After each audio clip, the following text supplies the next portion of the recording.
اس طرح سے بنانے سے برکت زیادہ آئے گی. بڑے چونچلے ہیں ان کے گھر بنانے کے, جگہ بڑی رہتی ہے, 30 بائی 40 کی جگہ ہے, 40 بائی 60 کی جگہ ہے, تو گھر بنانا ہے. وہ گھر کے پلان دیتے ہیں.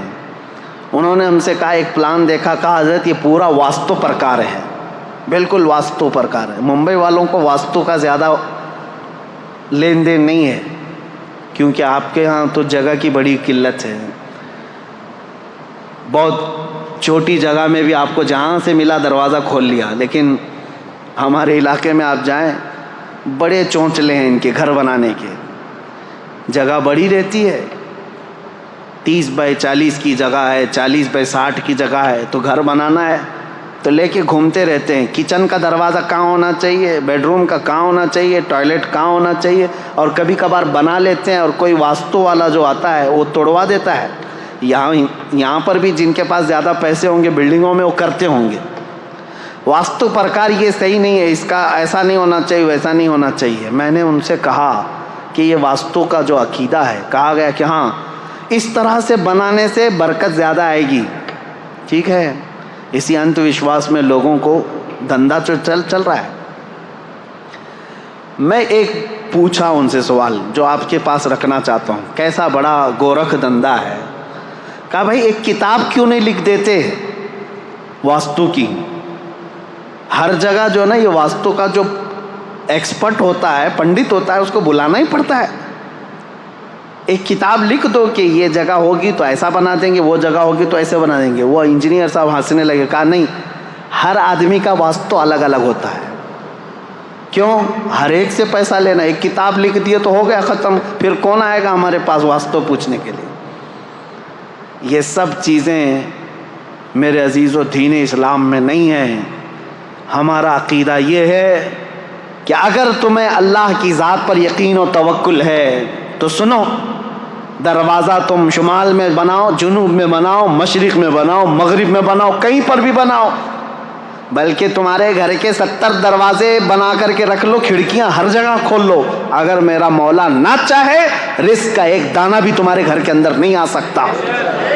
ما یفتح اللہ للناس من رحمت فلا ممسک لہ وما یمسک فلا مرسل لہ. سورہ فاطر کی آیت ہے. اور پھر اللہ کی ذات پر توکل ہے, اور تم اگر کسی گھر کے اندر 70 دروازوں سے اندر بند ہو کر کے بھی بیٹھو, میرا مولا پہنچانا چاہے تو رزق وہاں پر بھی پہنچائے گا.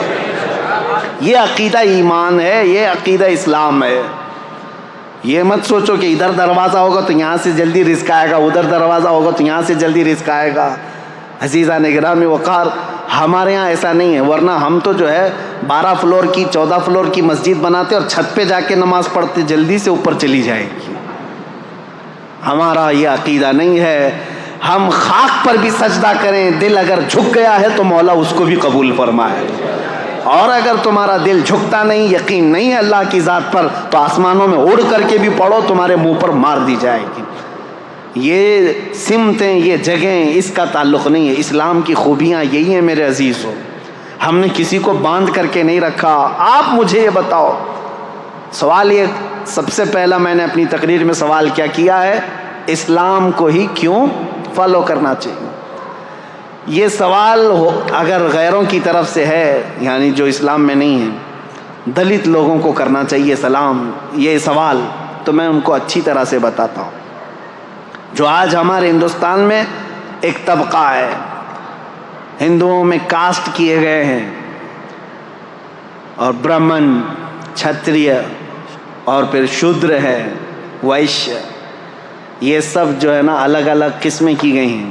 اور لوگوں میں یہ بٹھایا گیا ہے جو برہمن ہیں وہ بھگوان کے, برہما کے سر سے پیدا کیے گئے ہیں, اور باقی قومیں الگ, کوئی چھاتی سے پیدا کیا, کوئی بازوؤں سے, اور جو شودر ہیں, دلت ہیں, وہ پیروں سے پیدا کیے گئے ہیں.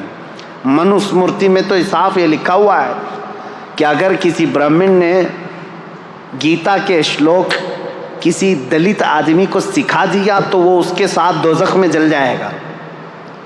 جہاں پر بھی ہوگی ان کی نرک, وہاں وہ برہمن بھی جلے گا. دلت کو اگر سکھا بھی دیا ایک شلوک, کس کا؟ گیتا کا, کیونکہ چنڈال اس کو کہتے ہیں. یہ بار بار ہم سے کہتے ہیں, قرآن کہتا ہے انما المشرکون نجس. قرآن میں کہا گیا مشرک نجس ہیں.